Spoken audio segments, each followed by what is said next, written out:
जय हिंद फ्रेंड्स।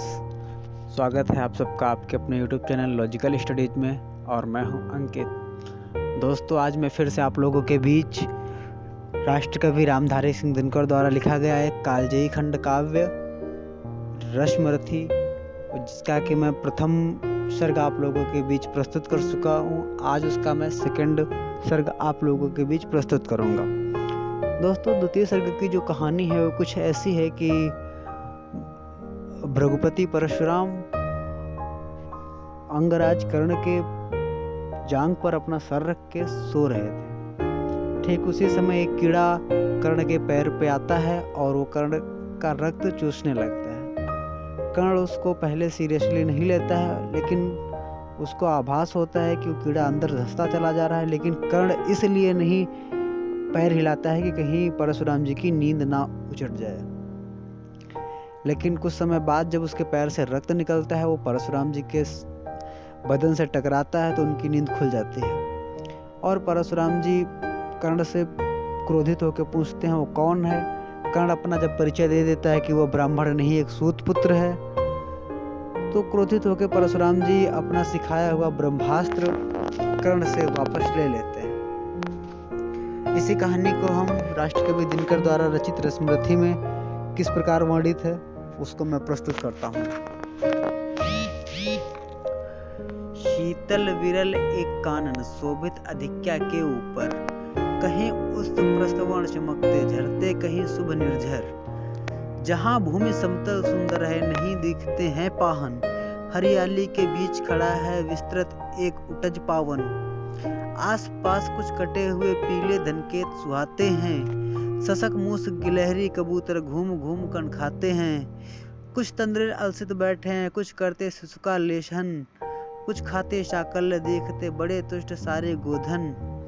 हवन अग्नि बुझ चुकी गंध से वायु अभी परमाती है, भीनी भीनी महक प्राण में मादकता पहुंचाती है। धूम धूम चर्चित लगते हैं तरु के श्याम छदन कैसे, छपक रहे हों शिशु के अलसित कर जारे लोचन जैसे। बैठे हुए सुखद आतप में मृग रोमंथन करते हैं, वन के जीव विवर से बाहर हो विश्रव विचरते हैं। सूख रहे चीवर रसाल की नन्ही झुकी टहनियों पर, नीचे बिखरे हुए पड़े हैं इंगुत से चिकने पत्थर। अजिन दर्भ पालस कमंडल एक ओर तप के साधन, एक ओर हैं टंगे धनुष तूणीर तीर बरछे भीषण। चमक रहा तृणकुटी द्वार पर एक परस आभाशाली, लव दंड पर जड़ित पड़ा हो मानो अर्ध अंशुमाली।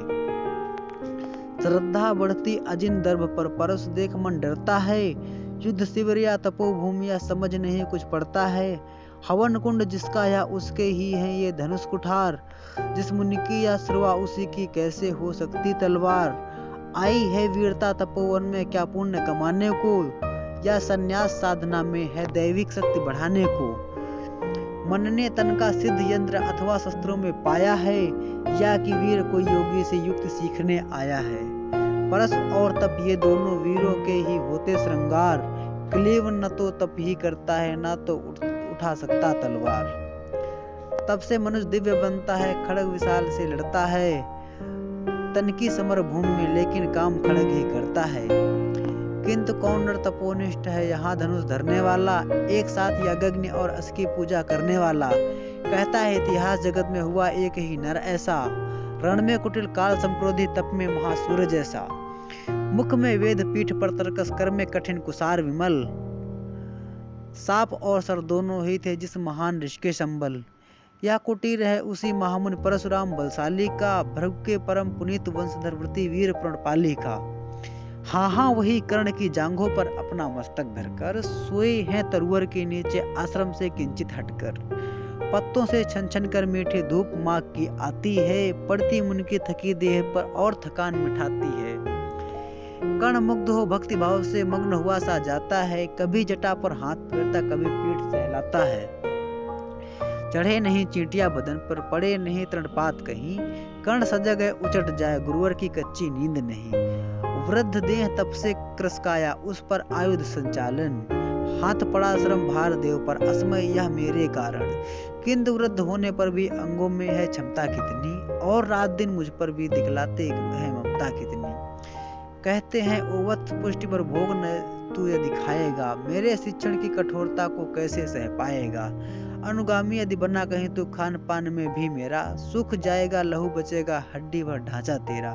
जरा सोच कितनी कठोरता से मैं तुझे चलाता हूँ, और नहीं तो एक पाव दिन भर में रक्त जलाता हूँ। इसकी पूर्ति कहाँ से होगी बना अगर तू सन्यासी, इस प्रकार तो चबा जाएगी तुझे भूख सत्यानाशी। पत्थर सी हो मांसपेशियां लोहे से बुझ दंड अभय, नस नस में हो लहर आग की तभी जवानी पाती जय। विप्र हुआ तो क्या रखेगा रोग अभी से खाने पर, कर लेना घनघोर तपस्या वह चतुर्थ के आने पर। ब्राह्मण का है धर्म त्याग पर बालक भी त्यागी हो, जन्म सिलोचल के ही क्या वे अनुरागी हो। क्या विचित्र रचना समाज की गिरा ज्ञान ब्राह्मण घर में, मोती वर्षा वैश्य वेश में पड़ा खड़ग क्षत्रिय कर में। खड़ग बड़ा होता है उद्यत होते हैं राजे, इसीलिए तो सदा बनाते रहते वे लड़के बाजे। और करे ज्ञानी ब्राह्मण क्या अस विहीन मन डरता है, राजा देता मान भूप वह भी आदर करता है। सुनता कौन यहाँ ब्राह्मण की करते सब अपने मन की, डूबो रही सोड़ित में भूपों की लिप्सा रण की। और रण भी किस लिए नहीं जग से दुख दैन्य भगाने को, पर पोषक पथ भ्रांत मनुज को नहीं धर्म पर लाने को। रण केवल इसलिए कि राजे और सुखी हो मानी हो, और प्रजाएं मिले उन्हें वे और अधिक अभिमानी हो। रण केवल इसलिए कि वे कल्पित अभाव से छूट सके, बढ़ सके राज्य की सीमा जिससे अधिक जन को लूट सके। रण केवल इसलिए कि सत्ता बढ़े नहीं पत्ता डोले, भूप के विपरीत न कहीं और कोई कुछ भी बोले। जो जो मिलती विजय नरपति का बढ़ता जाता है, और जोर से वह समाज के सर पर चढ़ता जाता है। अब तो है यह दशा कि जो कुछ भी है वह राजा का बल है। ब्राह्मण खड़ा सामने केवल लिए शंख गंगा जल है, कहाँ तेज ब्राह्मण में अविवेकी राजा को रोक सके। धरे कुपथ पर जब भी पाऊं वह तत्क्षण उसको टोक सके, और कहे भी तो ब्राह्मण की बात भला कौन सुन पाता है। वह रोज राजा ब्राह्मण को अपमानित करवाता है, चलती नहीं यहाँ पंडित की चलती नहीं तपस्वी की। जय पुकारती प्रजा राजा जय यशस्वी की। सिर था तो सारे समाज का वही अनादर पाता है, जो भी खिलता फूल भुजा के ऊपर चढ़ता जाता है। चारों ओर लोभ की ज्वाला चारों ओर भोग की जय, पाप भार से दबी धसी जा रही धरा पल पल निश्चय। जब तक भोगी भूप प्रजाओं के नेता कहलाएंगे, ज्ञान त्याग तप नहीं श्रेष्ठता का तब तक पद पाएंगे। असन वसन से हीन दीनता में जीवन धरने वाले, सहकर भी अपमान मनुष्यता की चिंतन करने वाले। कवि कोविद विज्ञान विशारद कलाकार पंडित ज्ञानी, कनक नहीं कल्पना ज्ञान उज्जवल चरित्र के अभिमानी। इन विभूतियों को जब तक संसार नहीं पहचानेगा, राजाओं से अधिक जब तक पूज्य न इनको मानेगा, तब तक पड़ी आग में धरती इसी तरह अकुलाएगी। चाहे जो भी हो करें दुखों से छूट नहीं वह पाएगी। थकी जीभ समझाकर गहरी लगी ठेस अभिलाषा को, भूप समझता नहीं और कुछ छोड़ खड़क की भाषा को। रोक टोक से नहीं सुनेगा नृप समाज अविचारी है, ग्रीवा हर निष्ठुर कुठार का यह मदांध अधिकारी है। इसीलिए तो मैं कहता हूँ अरे ज्ञानियों खड़क धरो, हर न सको जिसको कोई भी भूखा हुआ तुम त्रास हरो। रोज कहा करते हैं गुरुवर खड़ग महाभयकारी है, इसे उठाने का जग में हर एक नहीं अधिकारी है। वही उठा सकता इसको जो कठोर हो कोमल भी, जिसमें हो दृढ़ता वीरता और तपस्या का बल भी। वीर वही है जो शत्रु पर जब भी खड़ग उठाता है, मानवता के महागुणों की सत्ता भूल न जाता है। सीमित जो भी रख सके खड़ग को पास उसी को आने दो, विप्र जाति के सिवा किसी को मत तलवार उठाने दो। जब जब मैं सरचाप उठाकर कर्तव्य कुछ दिखलाता हूँ, सुनकर आशीर्वाद देव का धन्य धन्य हो जाता हूँ। जियो जियो ए वत्स वीर तुमने कैसा यह मारा है, दहक उठा वन उधर इधर फूटी निर्झर की धारा है। मैं संकेता ब्रह्म वीरता मेरे साथ मरेगी क्या, परशुराम की याद विप्र की जाति नहीं जुगा धरेगी क्या। पाकर तुम्हें किंतु इस वन में मेरा हृदय हुआ शीतल, तुम अवश्य ढोगे उसको मुझ में है जो तेज अनल। जियो जियो ब्राह्मण कुमार तुम अच्छे कीर्ति कमाओगे, एक बार तुम भी धरती को निश्चित्री कर जाओगे।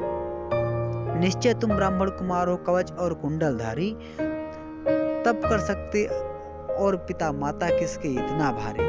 किंतु हाय ब्राह्मण कुमार सुन मन प्रण कांपने लगते हैं। मन उठता धिक्कार, हृदय में भाव ग्लानि के जगते हैं। गुरु का प्रेम किसी को भी क्या ऐसे कभी छला होगा, और शिष्य ने कभी किसी गुरु को इस तरह छला होगा। पर मेरा क्या दोष है, मैं और दूसरा क्या करता। पी सारा अपमान द्रोण के मैं कैसे पैरों पड़ता, और पांव पड़ने से भी क्या गूढ़ ज्ञान सिखलाते हुए। एकलव्य सा नहीं अंगूठा क्या मेरा कटवाते हुए। हाय कर तू क्यों जन्मा था, जन्मा तो क्यों वीर हुआ। कवच और कुंडल भूषित तेरा भी अधम शरीर हुआ। धंस जाए वह देश अतल में गुड़ की जहां नहीं पहचान। जाति गुद्र के बल से ही पाते हैं आदर जहां सुजान। नहीं पूछता है कोई तुम व्रती वीर या दानी हो, सभी पूछते मात्र ही तुम किस कुल के अभिमानी हो। मगर अनुज क्या करे, जन्म लेना ही तो उसके हाथ नहीं। चुनना जाति और कुल अपने बस की तो बात नहीं। मैं कहता हूँ अगर विधाता नर को मुट्ठी में भरकर कहीं छींट दे ब्रह्मलोक से ही नीचे भूमंडल पर, तो भी विविध जातियों में ही मनुष्य यहाँ आ सकता है। नीचे है क्यारियां बनी तो बीज कहाँ जा सकता है। कौन जन्म लेता किस कुल में, आकस्मिक ही है यह बात।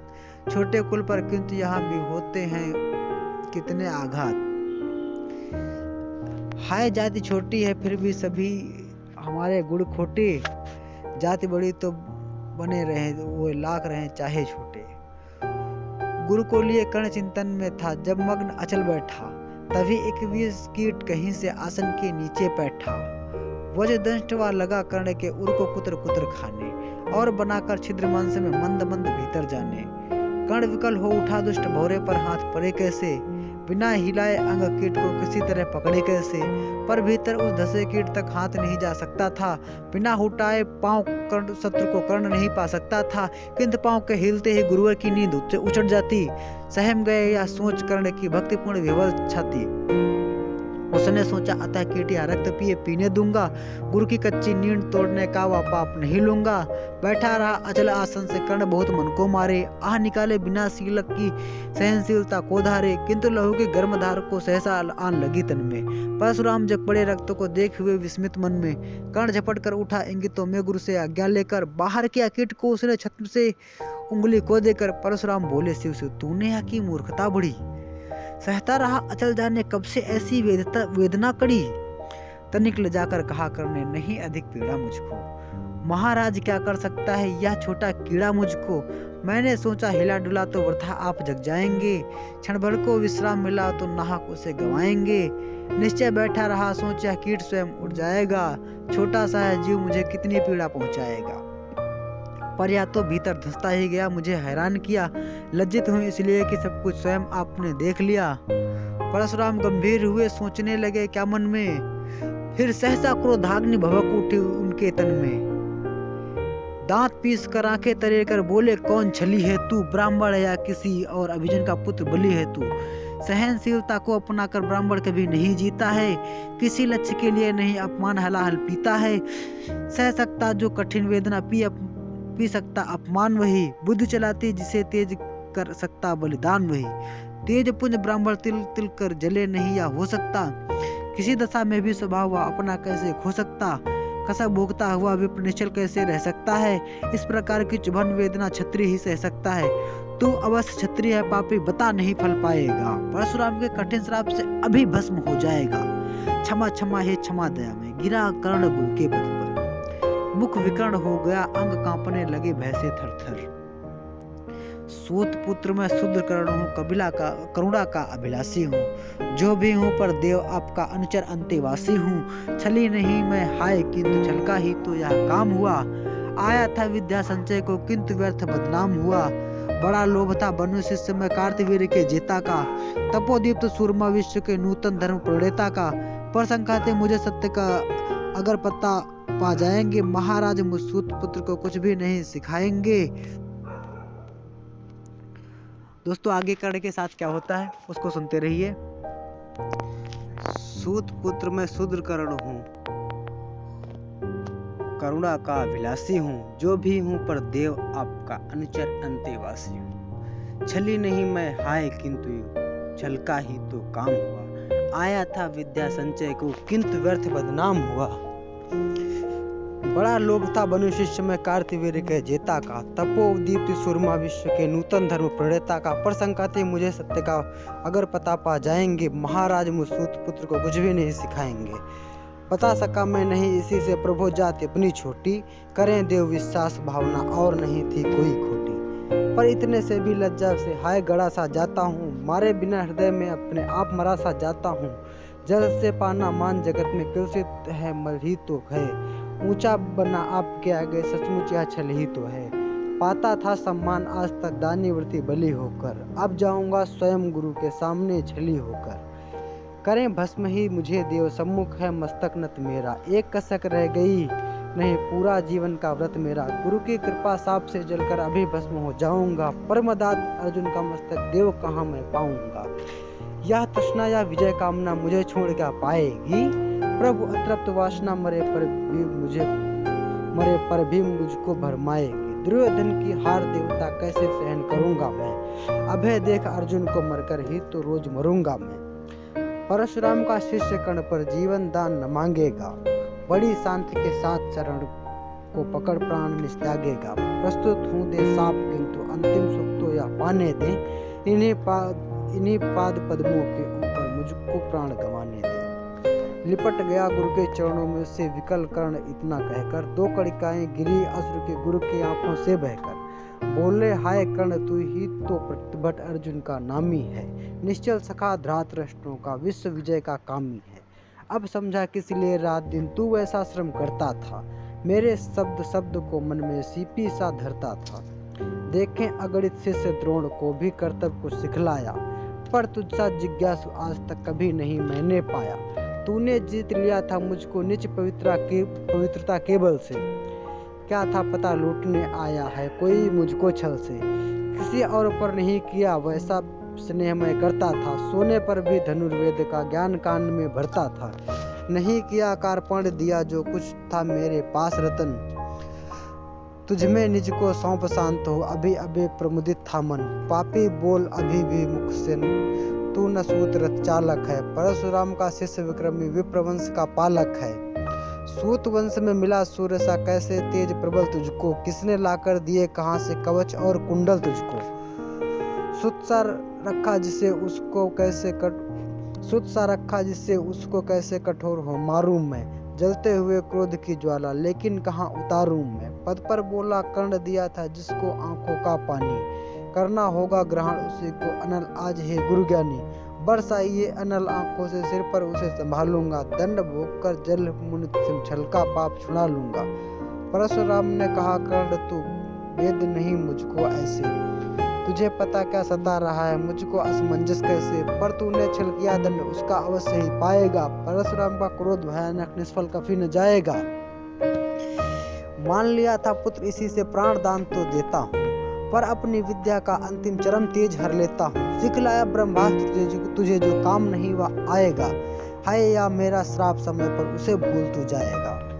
कर्ण विकल हो गया कहा हाय किया या कैसा गुरु, हाय किया या क्या गुरुवर।